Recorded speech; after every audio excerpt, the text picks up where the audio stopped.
আমি একটা হাদিস বলছি, এবার যারা বাবা আছেন মোবাইল থাকলে তুলে নেবেন অথবা কলম থাকলে লিখে নেবেন। আমি হাদিসটা বলছি, সন্তান জন্ম দিলে আপনাকে 11টা দায়িত্ব পালন করা লাগবে। কয়টা? যদি পালন না করেন কিয়ামতে আপনি আসামি হবেন আল্লাহর দরবারে। 1 নম্বরে তার কানে আজান দেওয়া লাগবে, ডান কানে আজান, বাম কানে একামত। অথচ এটা আজ বিভিন্ন হাসপাতালে বাচ্চা হওয়ার কারণে ক্লিনিকে এই সিস্টেমগুলো আমরা অনেকে তুলে দিয়েছি। এখানে আজান একামতের কোনো চেষ্টা হয় না, কোনো সিস্টেমও নেই। বের হওয়ার পরে শুধু টাকা নিয়ে দৌড়াদৌড়ি হয়, আমার বকশিস দেন। এই সিস্টেমটা নবীজি কেন দিয়েছেন জানেন? কারণ একটা আলাদা জগতে ছিল, ওখান থেকে নতুন একটা জগতে আসার পরে ওর কানের ভেতরে আওয়াজটা দেওয়া হচ্ছে, এখানে কিন্তু সব চাইতে বড় আল্লাহ। প্রথমেই যদি তাকে আওয়াজ দিয়ে দুনিয়াতে বের করা হয় আল্লাহ হু আকবার, ও জীবনে কোনোদিন আল্লাহর চাইতে অন্য কাউকে আর বড় মনে করবে না। আমাদের কানে অনেকের মনে হয় আওয়াজ পৌঁছায়নি।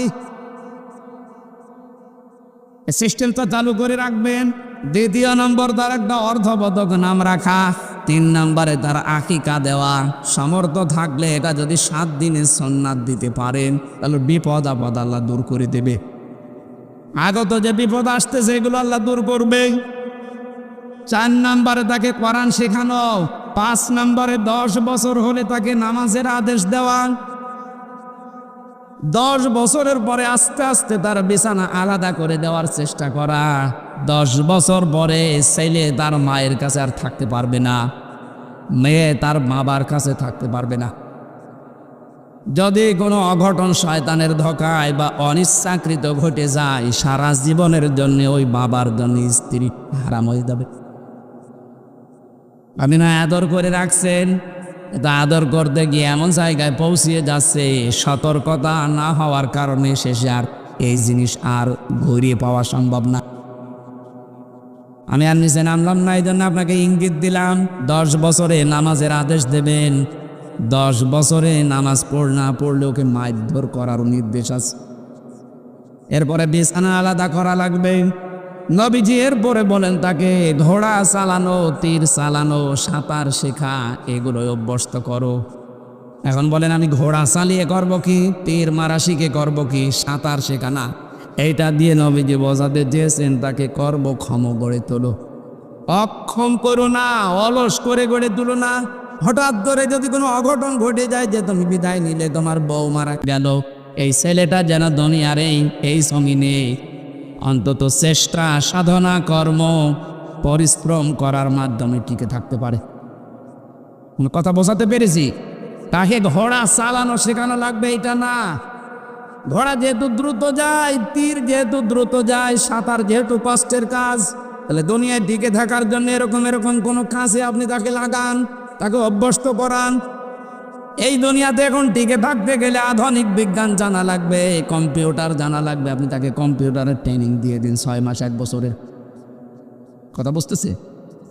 আপনার ছেলেকে, মেয়েটাকে, বর্দার সহিত ছেলেকে যদি 6 মাস বা 1 বছরের ট্রেনিং দিয়ে তাকে একটা কর্মসংস্থান আস্তে আস্তে তৈরি করতে পারেন, সুন্নাত আদায় হবে। 2 নম্বরে আপনার ওই টাকাগুলো আল্লাহর রাস্তায় সাদগা দেওয়ার সওয়াব হবে। নিজের কাজ নিজে করছেন, নিজের উপকার, তারপরেও সাদকা করার সওয়াব পেয়ে যাচ্ছেন। সুবহানাল্লাহ বলতে পারেন নাই? এরপরে বেশি তাকে একটা বিয়ে দেওয়ার সময় 4টা জিনিস সবচাইতে বেশি দেখতে হবে। এরপরে বেশি তার সম্পদ বন্টন করা। এখানে কত আল্লাহর ওলি বসে আছে, মেয়ের নামে সম্পদগুলো ছেলের নামে লিখে দিয়ে মেয়ের জন্য দোয়া করে দেয়। এই যেন পেছনে বসে আছে একজন, উনি হজে মানুষ নিয়ে যায়, লাইমস্টোনের মালিক। কত হাসি, আমার সাথেও 16 সালে ছিল।